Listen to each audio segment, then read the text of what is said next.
For me, it's about making sure that I am as present as I possibly can be and that I give him as much as I can to make sure my bird can fly when I'm not here to hold him up. Hi, Tamron. Thank you for kicking back with me today. Of course, I love kicking back with you. So, season 4 of the Tamron Hall Show, congratulations. You are daytime talk show royalty and Black journalism royalty, as far as I'm concerned. For those of us who have followed your career, especially to Black women, Black moms, what do you hope your own journey inspires or kind of teaches us? I hope that my journey, especially the last 5 years, and that includes my son, the birth of my son, and of course the talk show, and even getting married, that we get to pick our destiny.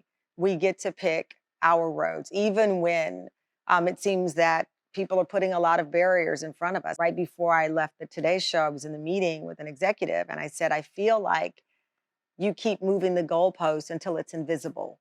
So I'm going to go and play another sport. That's not hubris. That's not being cocky. What it is, and what I hope my life is an example of, again, is that ability to not let others define you.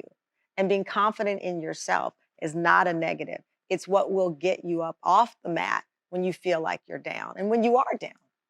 Your son was born, and just a few months later, you were blessing us with the premiere of the Tamron Hall Show. Tell us, fellow working parents, do you look back and do you go, what was I thinking? Or did things Wow. happen the way they were meant to happen? Well, they happened the way they were meant to happen because I'd gone through IVF, right? And I didn't think that we were going to ever be successful there. The show, I didn't choose to leave my prior position. I was put in a position where I needed to leave. So none of it was by plan. Absolutely, I made the choice to go through IVF, but you don't get to choose if it works.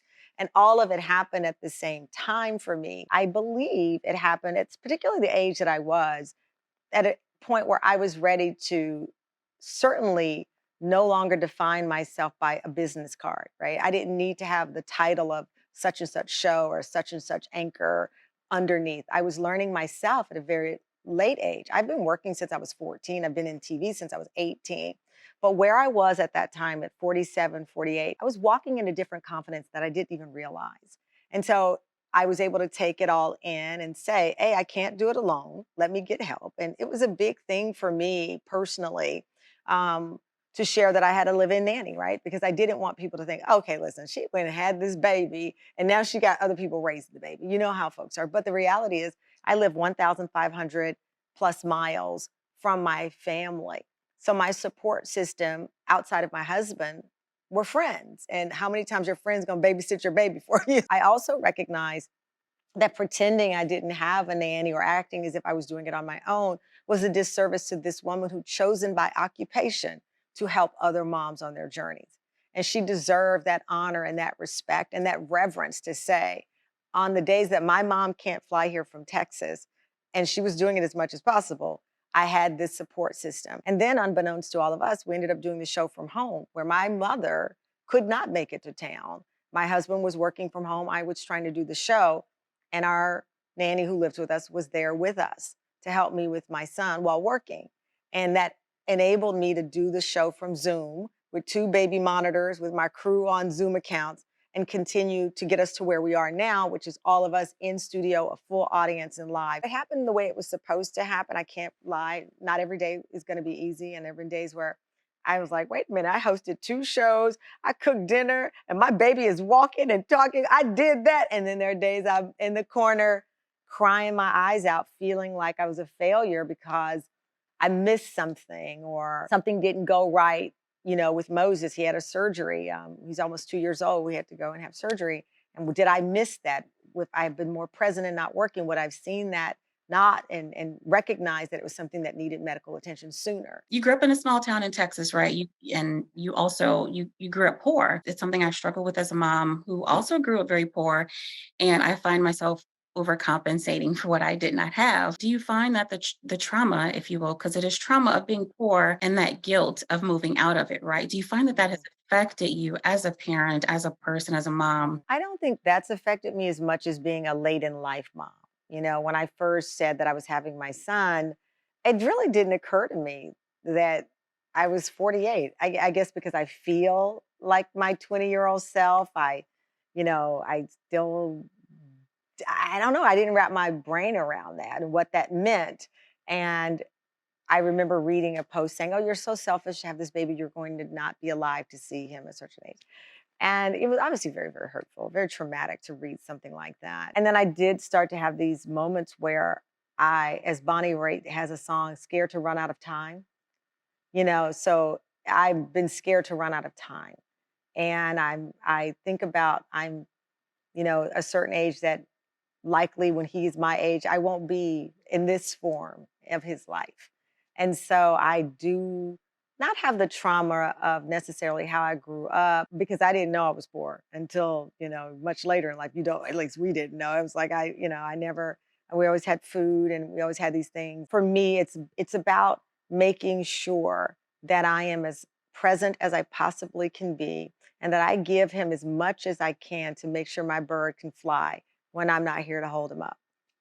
I think it was the first season. You sat down with your nephew and you had a tough conversation about your sister, his Mhm, mother's murder. mhm. And you also acknowledge that it was a conversation that took a long time to happen. And a lot of us wait to have these hard or these emotional, these much needed conversations with family members. Can you talk a little bit about how it feels when you finally do have them? That's a big question, and that's a big part of this season.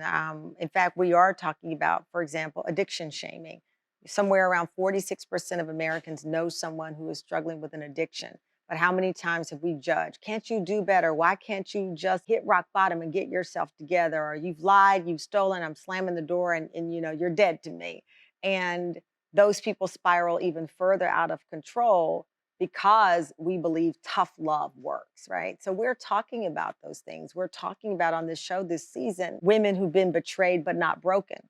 I think many of us can identify different levels of betrayal, right? Some cases it's extreme and it's potentially life threatening, the pain of betrayal and what can happen. That's why I wanted to call this season the golden hour. Because let me tell you, for the sun to shine, you got to get through dark days. And being honest and open about those dark days helps you and it helps other people. So when my nephew finally came on the show, we had that conversation. It was very, very painful. And to do it on national television was a tough decision as well, right? I'm on TV and I have people coming on revealing their pain, revealing their joy.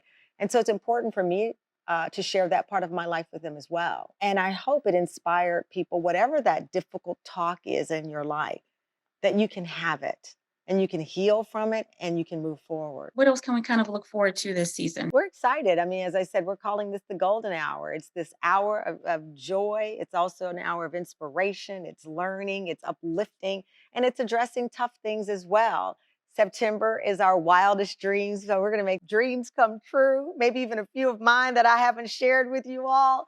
So it's exciting. I tell people, even though I'm a journalist and I have a hard news background for many, many years, I love to laugh and smile as much as anyone else. So we're talking about love and how to find it, how to keep it, just the things that when you're with real friends that you talk about. So I'm excited. It's the golden hour season. It's the wildest dreams month, and we're here to have it all.